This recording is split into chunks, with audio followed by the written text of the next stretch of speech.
In the quiet suburb of Willow Ridge, New Jersey, most nights sounded the same. Wind brushing through trimmed hedges, the hum of a distant highway, a dog barking, then silence. It was the kind of place where people waved at each other without knowing names. A neighborhood built on comfort, lawns, and the illusion of safety. That illusion broke the night the Callahans received their first letter. They had moved into 657 Boulevard Avenue barely 2 weeks earlier. A pale brick colonial house with a wide porch, a maple tree in the yard, and a row of hydrangeas that seemed to bloom brighter than the rest. For Ethan and Claire Callahan, both in their mid-30s, the house was a dream finally realized. They had worked through student loans, 2 relocations, and the endless crawl of renting apartments where walls echoed with neighbors' arguments. This finally was home. They moved in with their 2 children, Olivia, age 8, and Noah, age 6, a golden retriever named Scout, and the belief that new beginnings were still possible. Neighbors had been kind at first. A couple across the street brought over muffins. Someone left a welcome card. Another waved from their driveway with a polite, "Glad to see the house finally sold." That was all. Until the envelope. It was found one evening in late summer. Plain white, thick paper, no return address. The handwriting was neat but old-fashioned. It was addressed simply to the new owner. Claire had assumed it was a generic welcome note, maybe from the homeowners association. She opened it casually while Ethan unpacked boxes in the living room. But the words froze her. "Dear new owner, welcome to 657 Boulevard. I have been watching the house for decades, and now it is your turn to keep it safe. Did the young bloods move in yet? I need to know their names. I need to see how the house sings with life again."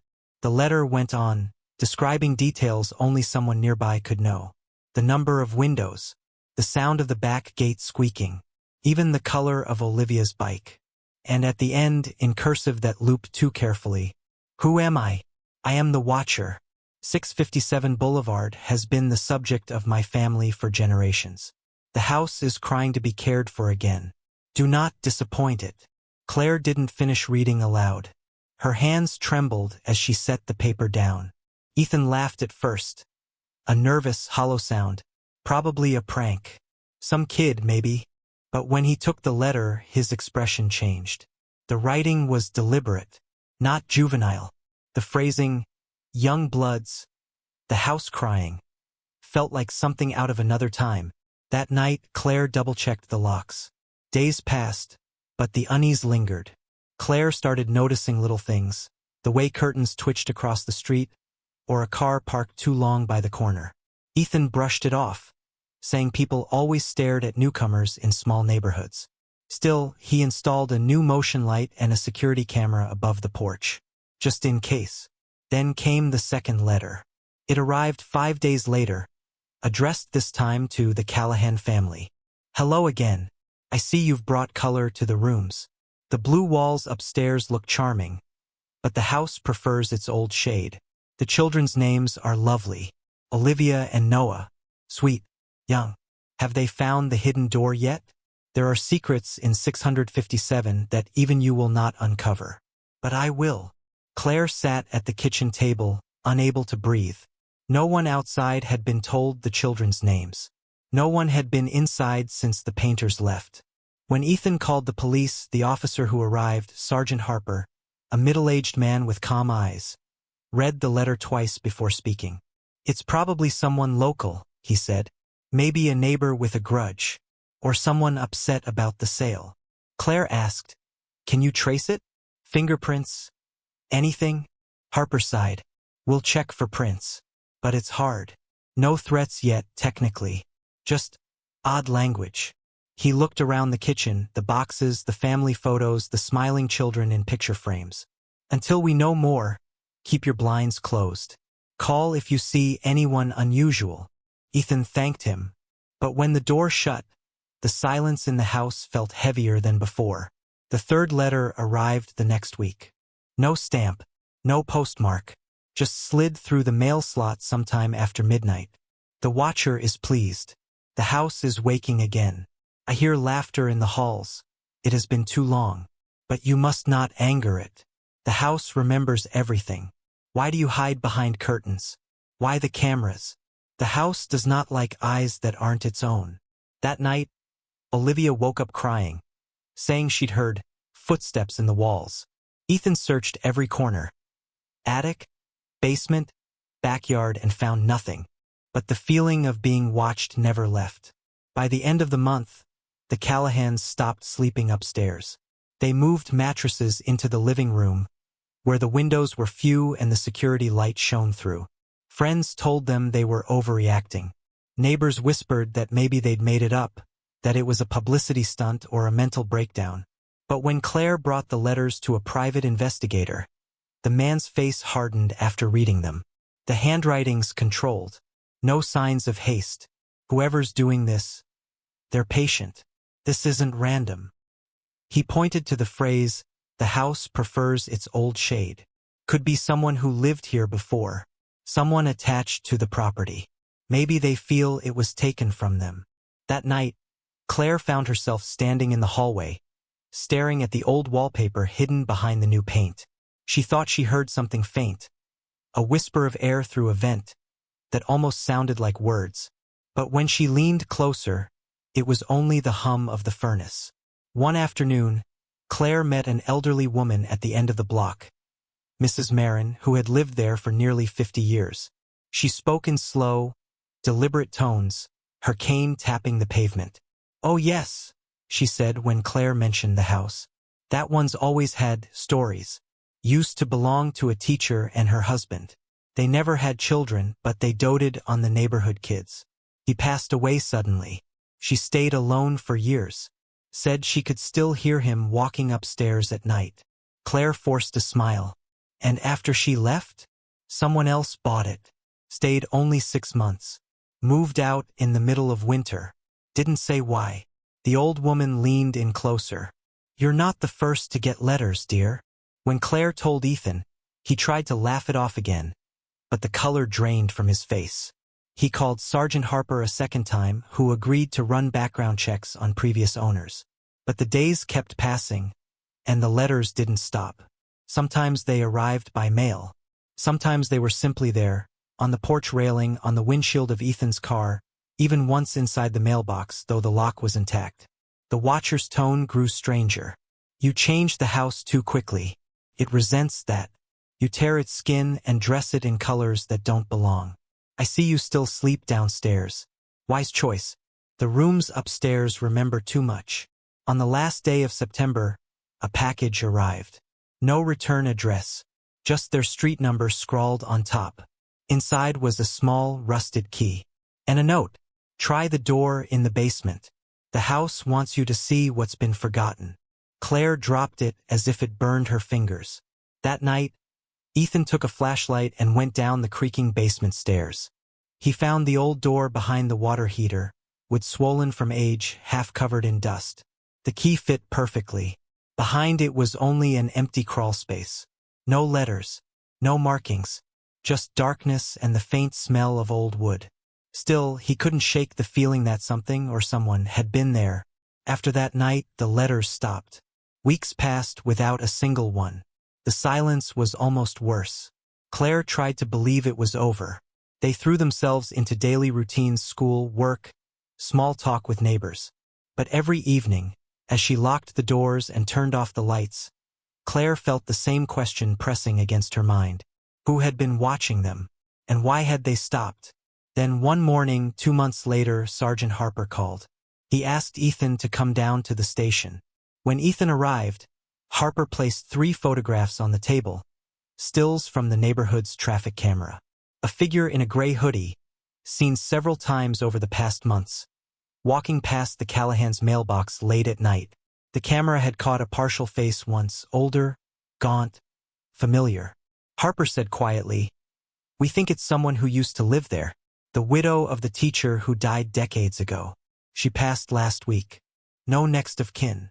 He slid over an evidence bag, a stack of old envelopes found in her apartment. Same handwriting, same ink, and in one of the drafts, a line that wasn't in the letters sent. "If they listen, maybe they'll understand what the house means to us. When Ethan drove home that night, the street looked the same as it always had. Tidy, quiet, peaceful. But something in the stillness felt different now. Inside, Claire was sitting by the window, the first letter spread open in front of her. She looked up at him and whispered, "So it was her?" He nodded slowly. They sat in silence for a long time. Not angry, not relieved, just understanding. Because somehow, in the strange grief of an old woman who couldn't let go, they saw something human. Something about memory and loss and the fear of being forgotten. That night, Claire wrote her own letter. "Dear Watcher, thank you for reminding us that homes hold stories. Not just ours, but everyone's who came before. We'll take care of it. We promise." She tucked it into the mailbox and didn't lock it. By morning, it was gone. The Callahans stayed. And though the house was never completely silent, floors creaked, pipes sighed, the old maple scraped the window, they learned not to fear its sounds. Because in every whisper, there was something that no longer felt like watching, felt like remembering. By winter, the Callahans had learned to live with unease the way others live with background noise. The fear hadn't vanished. It had only settled, quiet and shapeless, like dust in sunlight. Still, questions hung in the air like an unfinished sentence. Why them? Why that house? And if the letters were truly from the widow, why had she written them for years to people she'd never met? Ethan couldn't let it go. In late January, he visited the town archives, a squat red brick building behind the courthouse. Snow was falling that morning, the kind that mutes everything except the sound of your own footsteps. Inside, the air smelled of paper and floor polish. He introduced himself to the archivist, a woman in her 60s named Marjorie Trent, and asked for property records on 657 Boulevard Avenue. She pulled a file from a gray cabinet and laid it on the table. Old deeds, mortgage transfers, yellowing photographs. The earliest entry dated back to 1929, the year the house was built. It had belonged first to a man named George Latham, a schoolteacher, and his wife Eleanor. Marjorie adjusted her glasses. They were quite known in town. He taught history, she ran the garden club. No children. He died suddenly, heart attack, I think, sometime in the 60s. Ethan turned a page. There was a photo of them in front of the same house. Her in a long dress, him holding pruning shears, the maple tree behind them barely taller than their shoulders. After George's death, Eleanor remained there until 1983. Then the records showed a sale, followed by two short-lived owners. One left after 6 months, the next after 9. No reason listed, just transfers. When Ethan asked if there were any notes, Marjorie hesitated. She opened another drawer and retrieved a slim folder labeled Community Reports, 1983 to 1989. Inside were clippings from the Willow Ridge Gazette. One headline caught his eye. Local woman claims letters forced family to leave historic home. The article was short, barely a few paragraphs. It described a family who'd moved into 657 Boulevard, but left abruptly after a series of disturbing, anonymous letters referencing watching the children. No suspects were found. No follow-up published. Ethan folded the clipping and slipped it into his jacket pocket, heart pounding. That night, he told Claire everything. They sat at the dining table, the same place where she'd first opened the letter months ago. "So it's happened before," she whispered. He nodded. Maybe Eleanor started it. Maybe she kept it up. But why? What did she want? Claire's fingers traced the edge of her mug. Maybe it wasn't about us. Maybe it was about the house. Over the next week, they dug deeper. Ethan searched online archives. Claire went through old boxes left by the previous owners in the attic. Forgotten things sealed in dust. She found a tin box filled with photographs. Faded Polaroids of children playing in the yard, summer picnics, the maple tree now tall enough to shade the porch. But one photo stood out. It showed an older woman, white hair in a bun, sitting on the front steps with a notebook in her lap. At the bottom, in neat handwriting, Eleanor, summer 1974. And behind her, on the wall of the porch, taped near the mailbox, was a small piece of paper. A letter. Claire brought the photo to the police. Sergeant Harper studied it silently for a long time. "We found drafts of letters in her apartment," he said. "But nothing beyond that. Most of them were unsent, half-finished, almost like she wrote them to herself." He leaned back in his chair. "My theory? She started writing after her husband died. Maybe at first it was grief, a way to talk to the house. Then, maybe it became something else. A ritual. A habit she couldn't stop." Claire frowned. "But what about after she died?" "The letters kept coming." Harper sighed. "That's the strange part. We don't know how many she sent before passing. Or if someone else found her drafts and continued it." The Callahans tried to resume normal life. But something about the mystery had taken root, especially for Ethan. He began staying up late, reading online forums about old neighborhoods and property hauntings, though he didn't believe in ghosts. He was searching for logic, a pattern, a reason, anything that could explain the unseen presence that had seeped into their lives. One evening, he drove to the old Greenwood nursing home, where Eleanor Latham had spent her final years. The receptionist checked the records and confirmed she died there in 1992. When Ethan asked if anyone had visited her, the woman hesitated. Just once. A man, didn't leave his name, said he was her nephew. "Was he?" Ethan asked. The receptionist shook her head. "No relatives listed. We assumed he was a friend." She retrieved a note from the file, a copy of a request Eleanor had made near the end of her life. It read, "Please see that the house at 657 Boulevard is cared for. It should not be left alone. It needs a family to keep it alive." Driving home through the dark streets, Ethan couldn't shake the feeling that he was circling closer to something. Not danger, but understanding. When he told Claire what he'd found, she sat quietly, eyes distant. "She wasn't threatening anyone," Claire said at last. "She was protecting something she loved. Maybe she didn't know how to let go." Ethan nodded. Still, someone else must have carried it on. Maybe out of devotion. Maybe obsession. He paused. Or maybe they thought they were helping her. A few nights later, Claire noticed movement outside, a light flickering near the porch. She drew the curtains and froze. Across the street, in the upstairs window of a gray house, a silhouette was standing perfectly still, watching.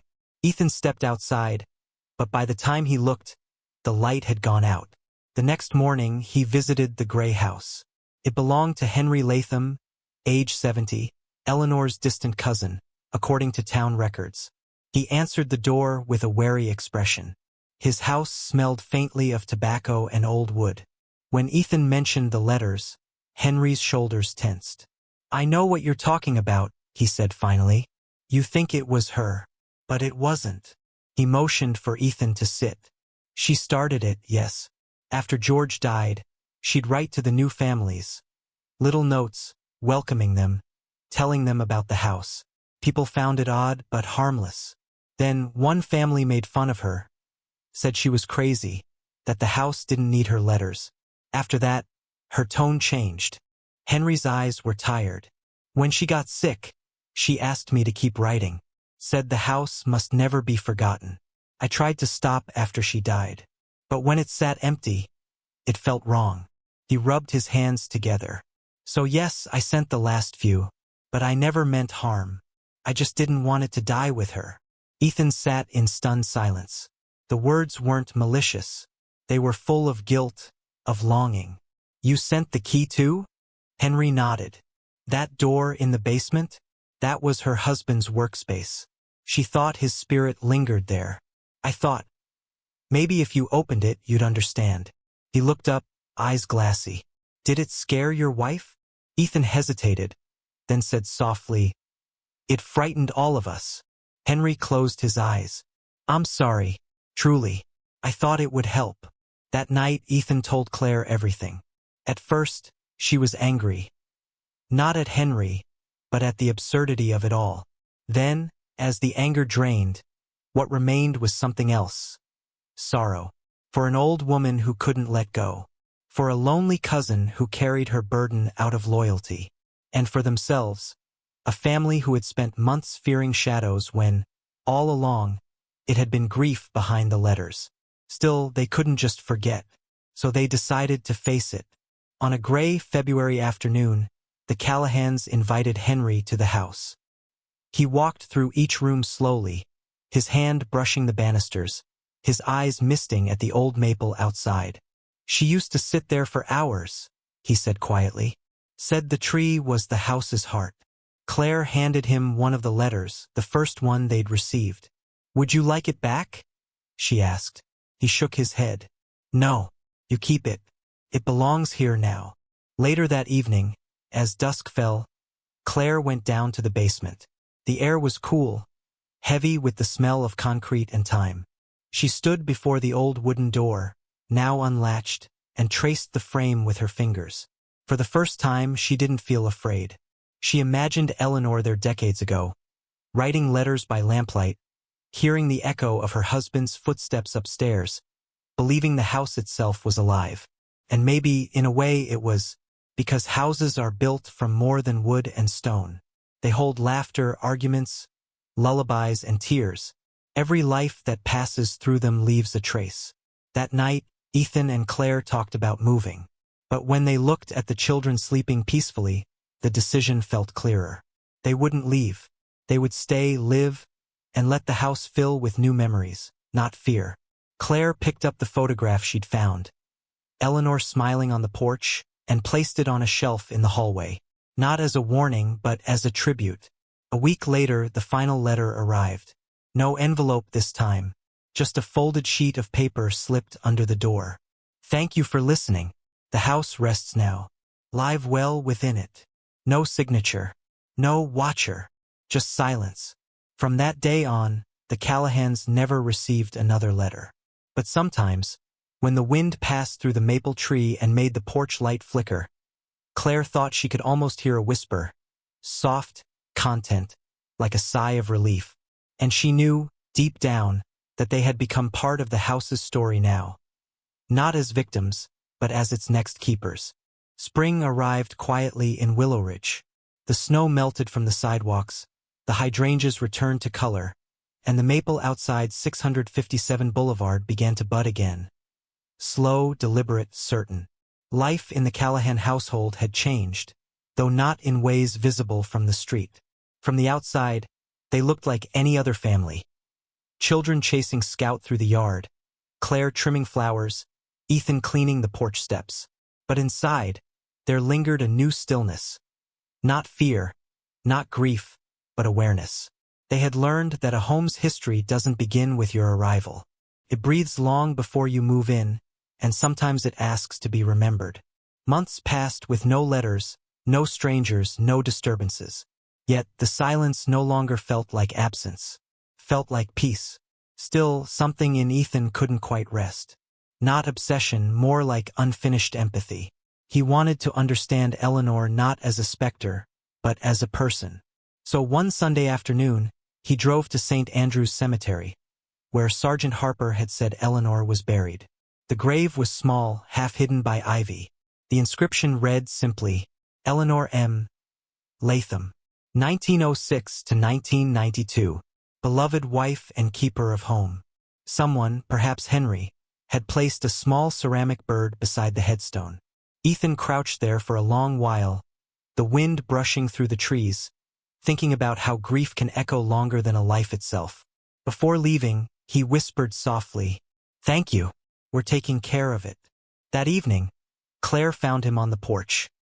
He told her about the grave, about how ordinary it seemed. Just another name among hundreds. She must have loved this place, he said. Enough to let it define her. Claire nodded. Maybe that's what she was really watching for. Not control, but continuity. They sat together, watching their children chase fireflies in the dusk. For the first time since moving in, the house felt truly alive. Not because someone was watching, but because someone was living. Later that week, Claire received an email from the town's historical society. Word of their story had spread quietly after the police closed the case, and the society wanted to include the Latham's home in their annual heritage feature. Claire hesitated before replying. Part of her wanted to protect their privacy. Another part wanted to honor the truth. That night, she and Ethan drafted a short statement together. The letters we received were not from a ghost or a threat, but from the echo of someone who once loved this home as much as we do. We've come to see that homes remember, and that sometimes remembering is their way of asking to be loved again. The article ran a month later under the headline, "The House That Remembered." It spoke not of fear or mystery, but of how grief and memory can intertwine, and how a family chose to stay, to listen, and to build new stories on old foundations. In June, Henry Latham passed away quietly in his sleep. A neighbor called to tell the Callahans, saying Henry had mentioned them fondly in his final days. The young couple who understood. At his modest memorial, Claire met a few distant relatives who barely knew him. Among his belongings, they found a stack of letters tied with string, never sent, written in the same steady hand. Each began the same way, "Dear new owner, take care of the house." Claire read through them slowly, tears catching in her throat. They weren't warnings. They were blessings. His way of passing on Eleanor's voice, ensuring she would never be forgotten. When she brought the letters home, Ethan built a small wooden box and placed them inside. They buried it at the base of the maple tree. No ceremony, no words, just gratitude. That summer, the Callahans threw their first neighborhood gathering. Children ran barefoot through sprinklers. The air smelled of grilled corn and fresh paint. Neighbors who had once whispered rumors now mingled freely, their laughter drifting into the evening air. At one point, an older couple approached Claire. "You know," the woman said, "we used to avoid this house, heard stories, thought it was cursed." Claire smiled gently. "It's not cursed. It's just old. It remembers things." The woman tilted her head. "You really believe that?" "I do," Claire said. "But remembering isn't the same as haunting." As dusk settled, the porch lights flickered on, casting a warm glow across the yard. Ethan watched Olivia and Noah chase fireflies beneath the maple tree, their laughter ringing through the twilight. For a moment, he imagined Eleanor sitting in her old chair, notebook in hand, smiling faintly as she watched life return to the home she'd once guarded so fiercely. And in that thought, there was no fear, only tenderness. By autumn, Claire decided to start writing again. She'd always loved journaling, but the past year had stolen her words. Now, each morning, she wrote from the porch reflections on the day, small sketches of life at 657 Boulevard. The smell of rain on old wood, the way sunlight spilled across the floorboards, the sound of her children's feet on the stairs. She didn't address them to anyone in particular, but sometimes she found herself beginning with, "Dear Watcher," and though she meant it half in jest, it felt right. A small tribute to a presence that had once terrified her but had, in its strange way, restored her faith in empathy. One crisp October morning, as Claire raked leaves, a delivery truck stopped in front of the house. The driver handed her a parcel. No return address, no sender name. Inside was a single object wrapped in newspaper, a brass door knocker shaped like a bird. There was no note, but etched faintly on the underside were the words, "Keep watch." Claire smiled. She knew instantly it was from Henry, something he'd left behind, maybe sent before he passed. She called Ethan to the porch, and together they installed it on the front door. When she tested it, the hollow ring echoed through the house like a heartbeat. That evening, as the light faded, she stood by the door for a long while, listening. The air was still. The maple rustled softly. For the first time, the word watcher didn't mean intrusion. It meant care, presence, connection. Winter came again, quiet as before. The Callahans decorated the porch with lights, hung stockings by the fireplace, and filled the house with warmth. One night, after the children went to bed, Ethan found Claire sitting at the table, a blank sheet of paper in front of her. "What are you writing?" he asked. She smiled faintly. "A letter. To whoever comes after us someday." He sat beside her, watching her pen move across the page. "Dear future owner, if you're reading this, welcome to 657 Boulevard. We hope you fill it with laughter and kindness. This house has known love, loss, and renewal.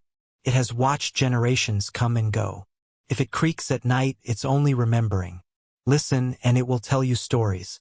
Take care of it as it once took care of us. She folded the letter neatly and placed it in the same wooden box beneath the maple tree. Ethan wrapped his arm around her shoulders. No one will ever understand what this house meant to them, or to us, he said. Claire rested her head against him. Maybe they don't have to. Maybe it's enough that we do.